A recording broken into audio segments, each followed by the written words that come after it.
முதல்ல எங்கேருந்து ஸ்டார்ட் பண்ணலாம். ஃபர்ஸ்ட் நம்ம டக்கின் பண்ணும்போது என்றைக்குமே எங்கேருந்து தான் பண்ணணும். இதுதான் ஐடியல். ஸோ இங்கே டக்கின் பண்ணிவிட்டு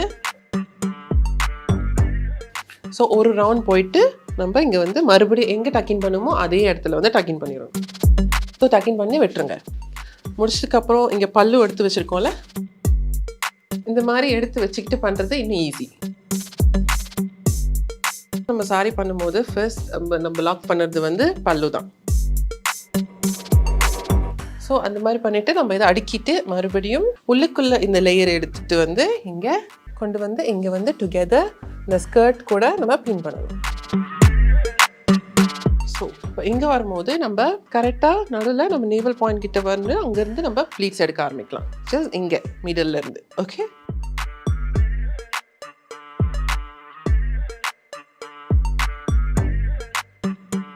ஸோ இந்த மாதிரி பல்லு எடுத்துட்டு ஆனால் இது ஃபர்ஸ்ட் ப்ளீட் என்றைக்குமே நம்மளுக்கு பெருசாக இருக்கணும். ஸோ அப்போ தான் வந்து ஃபர்ஸ்ட் ப்ளீட் என்றைக்குமே தூக்காது. கொஞ்சம் அட்ஜஸ்ட் பண்ணி ஃபர்ஸ்ட் ப்ளீட் பெருசாக எடுத்துடணும். ஓகே, ஸோ இதெல்லாம் ஒன்றா கேதர் பண்ணி பின் பண்ணிடணும். இப்போ எல்லாம் கேதர் பண்ணி பின் பண்ணதுக்கப்புறம் நம்ம ஹிப் ப்ளீட்ஸ் எடுக்கணும். ஹிப் ப்ளீட்ஸ் எடுக்கிறது ரொம்ப ஈஸி. ஸோ இந்த எண்ட்லேருந்து இப்படி பிடிச்சி இழுக்கும் போது இந்த லைன்ஸ் வந்து ஆட்டோமேட்டிக்காக ஃபார்ம் ஆகும். ஸோ இதை அழகாக அடுக்கிட்டு நம்ம முதல்ல பின் பண்ண இடத்துலேயே பின் பண்ணிக்கணும். ஸோ இந்த எக்ஸ்ட்ரா துணி வந்து நம்ம மறுபடியும் ப்ளீட் எடுத்துக்கலாம்.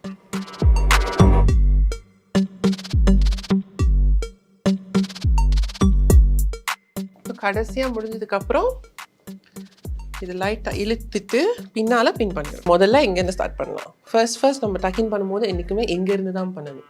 இதுதான் ஐடியல். ஸோ இங்கே டக்கின் பண்ணிவிட்டு ஸோ ஒரு ரவுண்ட் போயிட்டு நம்ம இங்கே வந்து மறுபடியும் எங்கே டக்கின் பண்ணுமோ அதே இடத்துல வந்து டக்கின் பண்ணிடணும். ஸோ டக்கின் பண்ணி விட்டுருங்க. முடிச்சதுக்கப்புறம் இங்கே பல்லு எடுத்து வச்சுருக்கோம்ல, இந்த மாதிரி எடுத்து வச்சுக்கிட்டு பண்ணுறது இன்னும் ஈஸி.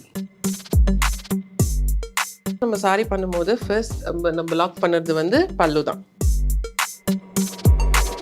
ஸோ அந்த மாதிரி பண்ணிவிட்டு நம்ம இதை அடுக்கிட்டு மறுபடியும் உள்ளுக்குள்ளே இந்த லேயர் எடுத்துகிட்டு வந்து இங்கே கொண்டு வந்து இங்கே வந்து டுகெதர் இந்த ஸ்கர்ட் கூட நம்ம பின் பண்ணணும். ஸோ இப்போ இங்கே வரும்போது நம்ம கரெக்டாக நடுவில் நம்ம நேவல் பாயிண்ட் கிட்ட வந்து அங்கேருந்து நம்ம ப்ளீட்ஸ் எடுக்க ஆரம்பிக்கலாம். ஜஸ்ட் இங்கே மிடில் இருந்து. ஓகே,